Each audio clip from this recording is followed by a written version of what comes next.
as we're getting new reports that every branch, Army, Navy, Marines, Air Force, Coast Guard, Space Force, that they're struggling to meet their recruitment numbers for the first time since 1973. And yet the bill fails to do the one thing that we know that could help today: repeal the vaccine mandate, stop kicking out members of the military who don't want to put a vaccine into their body for whatever reason they don't want to. At least 1,700 members of the military have been discharged already. There are thousands that are pending discharge for refusing the vaccine.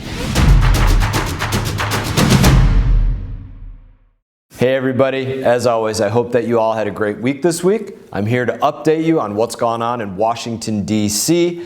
End quote, repeat the line. No, I'm just kidding. I'm not Joe Biden. I don't do that. End of quote. Repeat the line. Women are not without electoral and or political, or maybe precise, not and or political power. First up, unfortunately, bad news for our economy.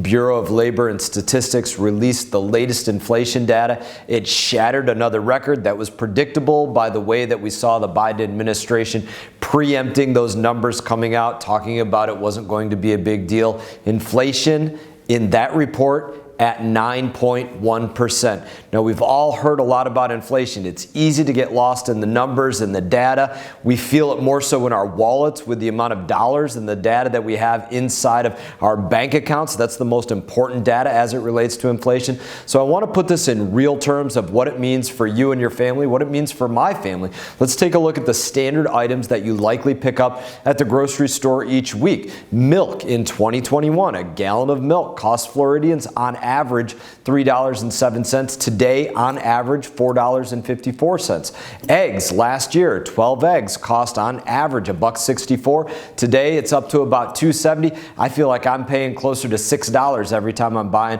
a dozen eggs, and I got 4 kids and myself, and we eat a lot of eggs in our house. Bread, we make a lot of peanut butter and jelly sandwiches. Actually, my wife makes a lot of peanut butter and jelly sandwiches in our house. I don't make nearly as many of them. I eat more of them, but bread is up to $1.69. A 20-cent increase from last year. Beef, ground beef, now average $4.89 per pound. In 2021, the average was $3.99 a pound. Now, when you're trying to feed your family, that adds up quickly. I know that as well as anybody. We haven't even begun to discuss the cost of housing or utility bills, insurance, putting gas in your car, or if your insurance company did cancel you like we've seen going on in Florida. These are major issues. Addressing inflation and bringing down these costs should be a top priority of the Biden administration, but instead they're just digging in their heels. They're digging deeper into a hole, and without the control of spending, with burdensome regulations, and with anti-American energy policies,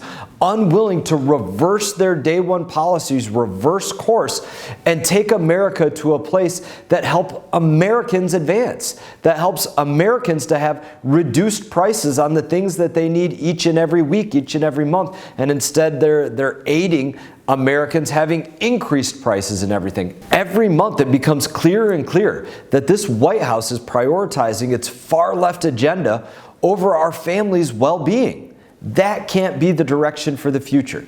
Now, speaking of far left agenda, on the House floor this week, Speaker Pelosi and her allies, they continued their attacks on the unborn. They forced through a bill called the Women's Health Protection Act, but it was not at all about women's health. This radical bill would prevent any state from restricting abortion and would allow for abortion on demand up until the moment of birth. Think about that. A pain-capable child getting ready to come out of the womb crying has its own heartbeat, its own brainwaves. You cannot claim to be protecting women's health if you're allowing the murder of unborn girls.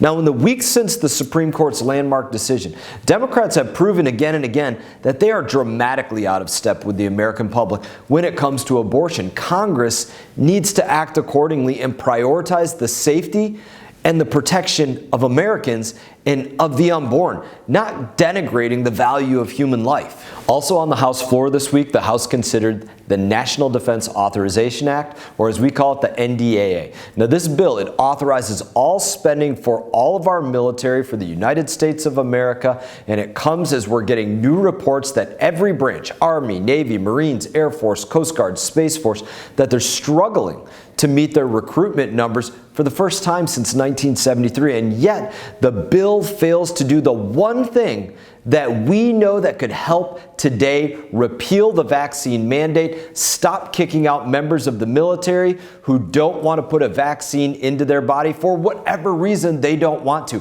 At least 1,700 members of the military have been discharged already. There are thousands that are pending discharge for refusing the vaccine. These folks who want to serve their country, who've spent money and time training, who've been kicked out for exercising their right to medical freedom, I co-sponsored an amendment that would have prohibited the DoD, the Department of Defense, from using funds to enforce Biden's mandate. But not surprisingly, Democrats vetoed that thing down.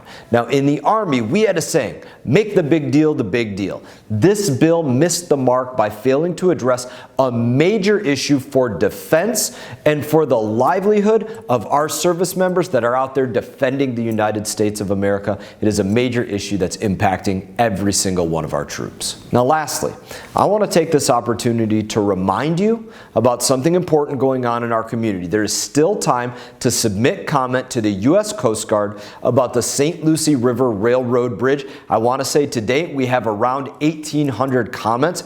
We want to get even more comments from members of the community. The Coast Guard has extended the deadline. So if you're concerned about how these regulations are going to impact boating access in our community, use the QR code on your screen. Go to mass.house.gov/public comment.